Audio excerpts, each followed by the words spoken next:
Hello, dear friends. Life is rarely a calm lake, and happiness is sometimes as fragile as a morning dewdrop. We've laughed, cried, and burst with joy together, waiting for Huyen and Diem's little angel. However, fate sometimes brings incredibly harsh challenges, forcing people to taste the absolute depths of pain, to learn how to cherish and protect each other more. Today's episode will be the most heartbreaking low note in the Sim Hill series. There will be no ringing laughter, no sweet meals, only the sound of cold mountain rain, a sudden accident in the small kitchen, and the shattering of hearts yearning to be parents. This is an incredibly emotionally heavy episode, requiring us to brace ourselves. Brew a hot cup of tea to warm your heart. Lean back and join us for today's tearjerker episode, the fateful slip in the kitchen and the former CEO's ultimate agony.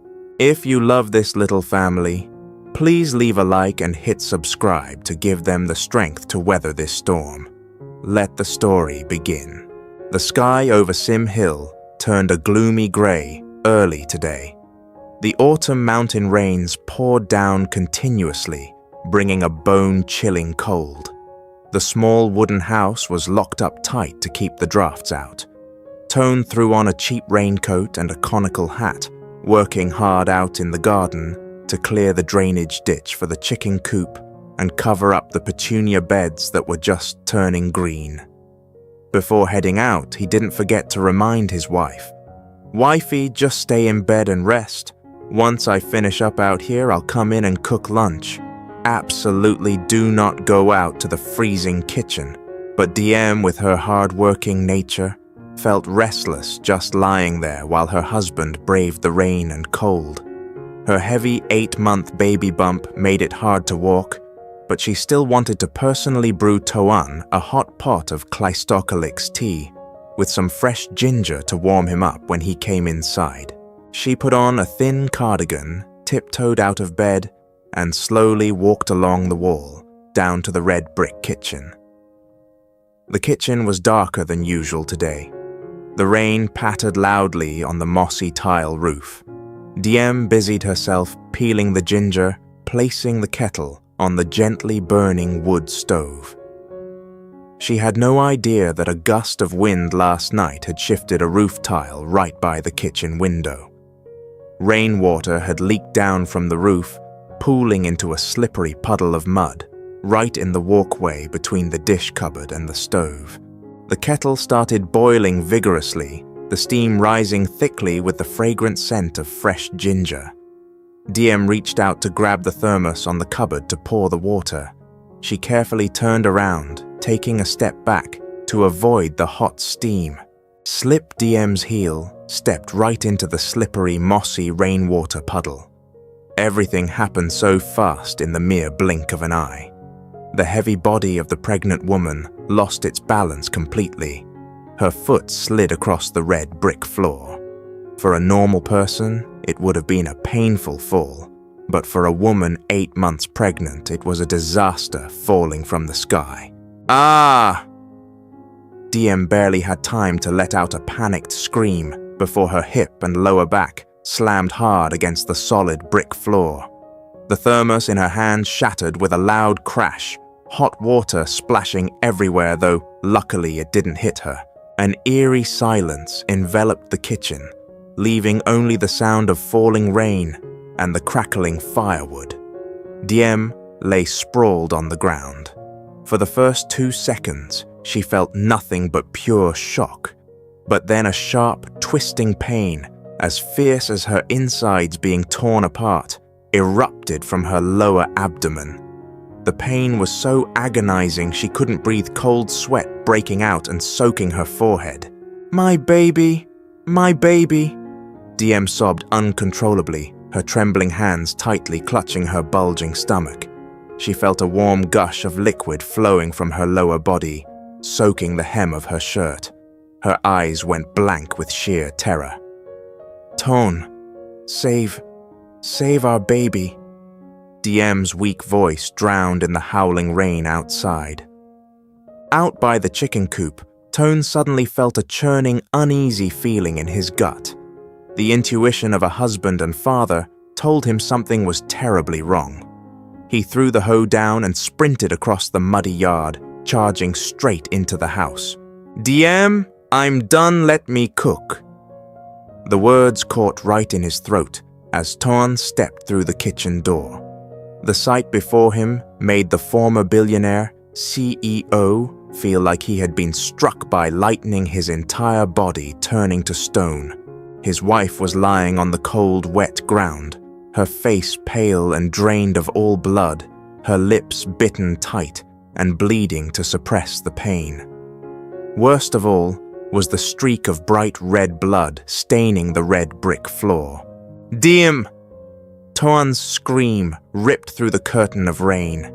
He rushed over, dropping to his knees in the puddle of shattered glass, and scooped his wife into his arms. His hands shook violently, tears streaming down uncontrollably. "Honey, honey, the baby. Save the baby." Diem whispered, her freezing hand clutching tightly at Toan's soaked shirt before passing out from the agonizing pain. Toan was like a madman. He didn't care about putting on a raincoat or calling for a car. In this remote mountain village, waiting for a car to get in would be too late. He held Diem tightly in his arms, hurriedly grabbed a wool blanket to wrap around her, and scooped her up, rushing out to the old motorbike. He used a cloth strap to tie Diem securely to his back, wrapping one arm behind him to hold his wife tight, while his other hand frantically twisted the throttle. The motorbike roared, tearing through the blinding white rain, ignoring the mud, ignoring the potholes, flying toward the district hospital over 10 kilometers away. Along the way, the freezing rain whipped stingingly against his face, but Toan's heart was bleeding and hurting 1,000 times more. He kept screaming in absolute despair. "Diem, hold on, hang in there. I'm begging you, don't leave me, baby. Hold on." Reaching the hospital ER lobby, Tone was practically exhausted. He carried his wife and charged straight through the glass doors, screaming desperately at the crowd of doctors and nurses. "Save my wife, save my baby!" The stretcher was rushed into the emergency operating room. The red light above the door flipped on. The doors slammed shut, leaving the once powerful former CEO collapsing onto the cold waiting room chairs. Ton was soaked from head to toe, his clothes smeared with mud and bloodstains. He held his head, tangling his 10 fingers into his messy hair, his whole body trembling uncontrollably. The tears of the man who used to breathe fire fell heavily onto the tile floor. 2 hours passed as slowly as 2 centuries. The silence was suffocating. All the beautiful memories rushed back: the notebook for hospital bag prep, the basket of tiny newborn clothes they had just bought yesterday, the carp porridge overflowing with love. They all felt like knives carving deep into his soul. Click. The ER doors opened. An older doctor stepped out, pulling down his surgical mask, his face heavy with exhaustion and pity. Tone sprang up like a coiled spring, gripping the doctor's hands tightly. "Doctor, my wife, my baby, how are they?" The doctor gently patted Tone's shoulder, his voice dropping heavy with the cruel reality. "We tried our absolute best. The fall was too hard, causing a sudden placental abruption. The patient lost too much blood. I'm so sorry we couldn't save the baby. The fetus lost its heartbeat before arriving at the hospital, but fortunately, the mother's life has been saved. Please prepare yourself mentally to comfort your wife. She is completely devastated." Thud Tone took a step back, his back slamming hard against the stark white wall. His legs went weak, sliding down to the floor. Fate's sentence was far too cruel. The little angel they had waited for so exhaustingly for 5 years, the little life that had kicked hard against his hand just yesterday, was now gone forever before even letting out its first cry into the world. The king of the business world looked up at the ceiling, letting out a choked sob, an agony that tore his soul apart. When Tone walked into the recovery room, Diem was lying there receiving an IV drip, her eyes hollow and lifeless, staring blankly at the ceiling. Her face was pale as frail as a dry leaf in the monsoon wind. Hearing the familiar footsteps, Diem slowly turned her head. When she saw Toan with his bloodshot, swollen eyes, her final barrier collapsed. She didn't wail, just 2 streams of tears raced down, soaking her pillow. Her voice was hoarse, breaking from the pain. "Honey, our baby left us. I'm sorry. I'm so sorry. It's because I was clumsy, because I was bad." Toan rushed over, dropping to his knees beside the hospital bed. He threw his arms around his wife's weak upper body, pressing his tear-drenched face into the crook of her neck. "No, it's not your fault. It's my fault. My fault for not fixing the porch roof. My fault for not protecting you both. Please don't blame yourself anymore, I'm begging you." In the room reeking of antiseptic, 2 people who had resiliently overcome dozens of life's storms were now holding each other tight, crying like children, stripped of their most precious gift. Toan tangled his rough fingers into Diem's freezing hand, squeezing tight. Even though his heart was bleeding, even though he was in so much pain, he wanted to collapse. He knew that right now, he had to be the most solid pillar of support for the woman he loved. "Diem, listen to me."